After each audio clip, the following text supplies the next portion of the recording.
يا ثوار ليبيا، حي الله رجال، حي الله رجال، وان شاء الله ربي ينصركم. اللهم انصر الثوار.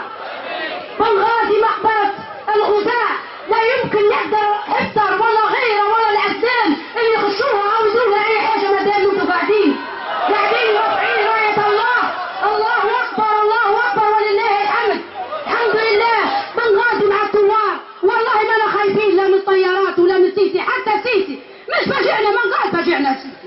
ما يرجعناش والله، غير يجرب بس يحارب جيعان. يحلم السيسي انه هو يخش بنغازي، يحلم انه يخش المنطقه الشرقيه. والله حتى ما هو ساير منا ما دام ثوار عليه قاعدين وربي معانا. والله ما هو ساير منا، والله الافكار بالجبهات. الحمد لله ربي ناصرهم، وان شاء الله ربي ينصرهم يا رب، ان شاء الله ربي ينصرهم. اللهم يا رب ثبت اقدامهم وسدد رميهم يا الله يا الله يا الله يا رب العالمين. وبالغازي كلها ما تاخدوش على الطشه اللي طلعت.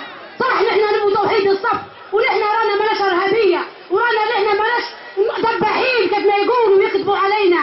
لا نحن ناس نبغوا السلام، نبغوا بلادنا امنه، نبغوا ليبيا. ولكن الاسلام هم من يخططوا. انا زعلت واجد لما شفت البرلمان عدى غادي، ولكن الحمد لله فرحت بعدها.